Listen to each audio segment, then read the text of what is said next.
राम मंदिर बना इससे हमको कोई मतलब नहीं है, लेकिन जरूरी क्या है, हम लोग को जरूरी क्या है। राम मंदिर बना उसका छोड़िए, वो आस्था का चीज़ है, हटाइए।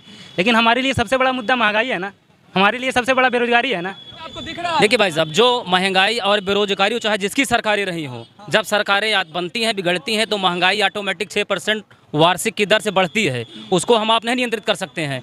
चाहता हूँ क्या प्रदेश सरकार या केंद्र की सरकार ये स्पष्ट शब्दों में कहा है कि समूचे प्रदेश के युवाओं को हम सरकारी विभाग में रोजगार देंगे।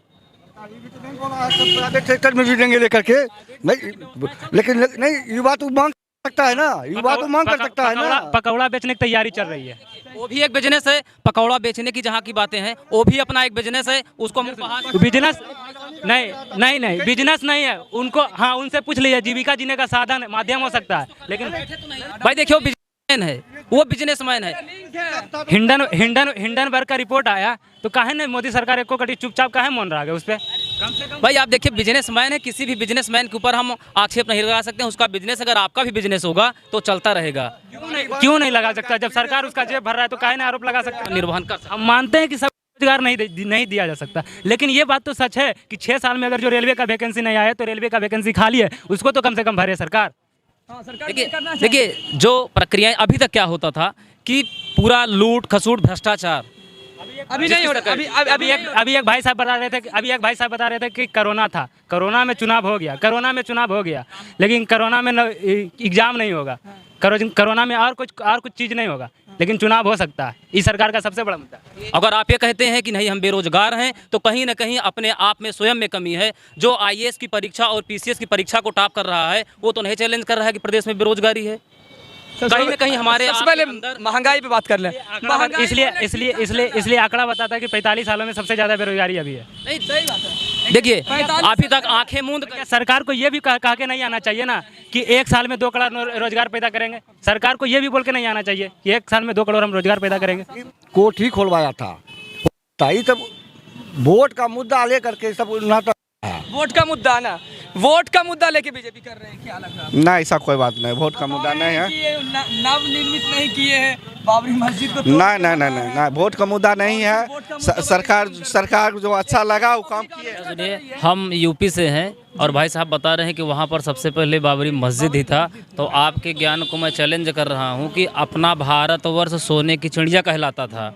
यहाँ पर डच, फ्रांसीसी, अंग्रेज हमारे कितने धर्म ग्रंथों को क्षतिग्रस्त किए, भ्रष्ट यानी पूरा एकदम तोड़ मड़ोड़ करके पूरा बेकार बर्बाद कर दिए और हमको ही लूटे, अपने देश को ही इन्होंने लूट करके कहने लगे कि नहीं, विदेशी जो हमारे भारत पर आक्रमण किए थे, आप 500 साल 700 साल 800 साल पीछे चलिए। आप कहा जाता है कि मुगल शासक नहीं, यहाँ हमारे संपत्ति पर अपना कब्जा किया। जो मुगल शासक थे वो हमारे ही ज़मीन पर कब्जा करके वो अपना स्थापना किया। और आज चाहे वो भारतीय जनता पार्टी की सरकार हो, चाहे आपकी कांग्रेस की सरकार हो, ये राजनीतिक दल है, अपना काम करेंगे ही।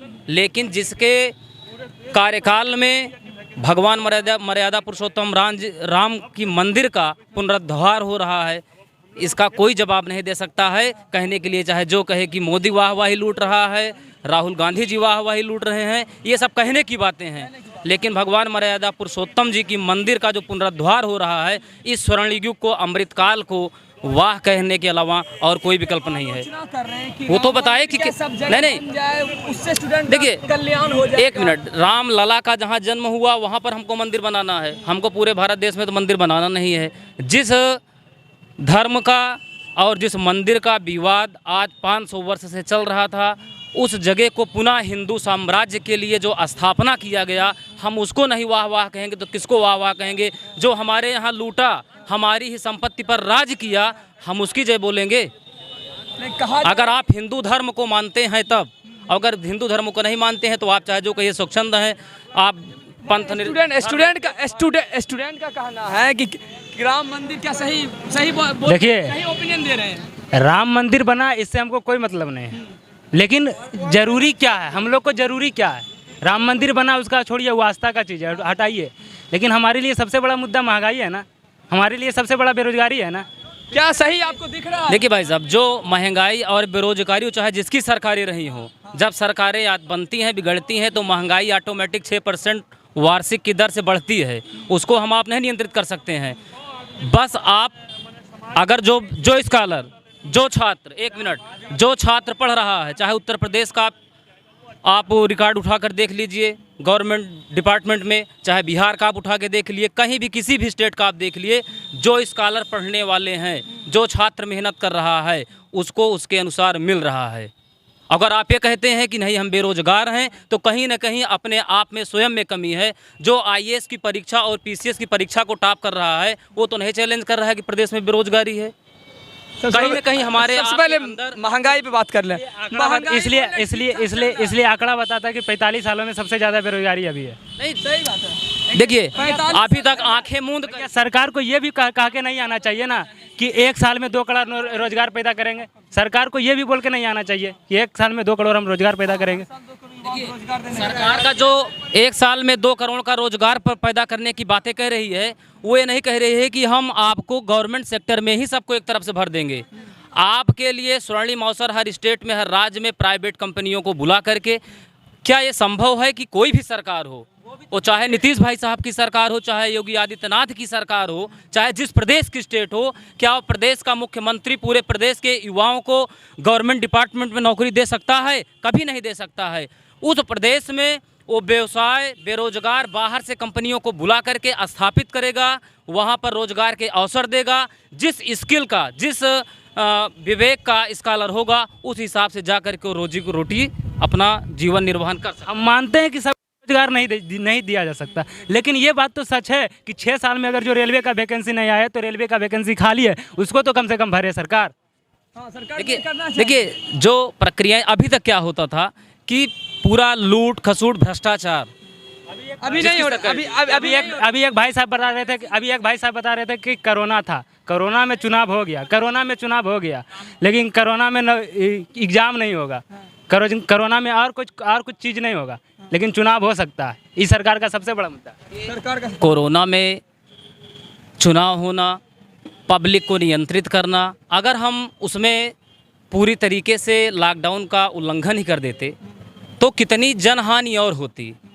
रही बात चुनाव की व्यवस्था, चुनाव को एक सीमित तरीके से चरणबद्ध में किया गया, समझ रहे हैं। अगर उस समय और ओपन किया जाता तो जो आज जनहानि पूरे भारतवर्ष की हुई है, वो आंकड़ा आज कहीं और सबसे ज़्यादा होता। इस पर तो सरकार को हम गलत अभी आपको बता देते हैं ना, अभी कोरोना ख़त्म हो गया, लेकिन अभी भी जितना चुनाव में उतना प्रोटोकॉल फॉलो नहीं होता है, उतना अभी का जो एग्ज़ाम होता है ना, उससे ज़्यादा प्रोटोकॉल फॉलो होता है, तो कोरोना नहीं फैलता उससे। देखिए, ऐसी किसी सरकार को दोषारोपण देना नहीं है, चाहे वो सेंट्रल की सरकार हो और चाहे स्टेट की हो।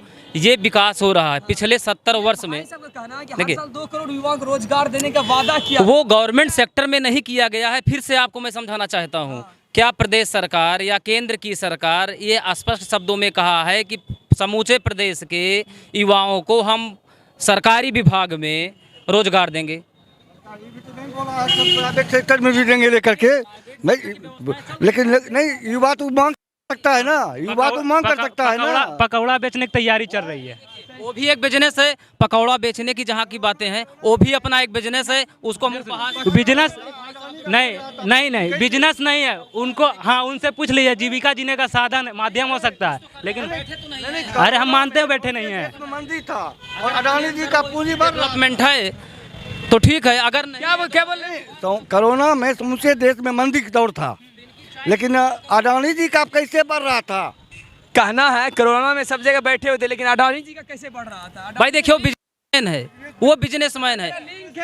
हिंडनबर्ग का रिपोर्ट आया तो काहे ने मोदी सरकार एको कटी चुपचाप काहे मौन रहा है उस पर? कम से कम भाई आप देखिए, बिजनेसमैन है, किसी भी बिजनेसमैन के ऊपर हम आक्षेप नहीं लगा सकते हैं। उसका बिजनेस, अगर आपका भी बिजनेस होगा तो चलता रहेगा। क्यों नहीं लगा सकता? जब सरकार उसका जेब भर रहा है तो काहे ने आरोप लगा सकता?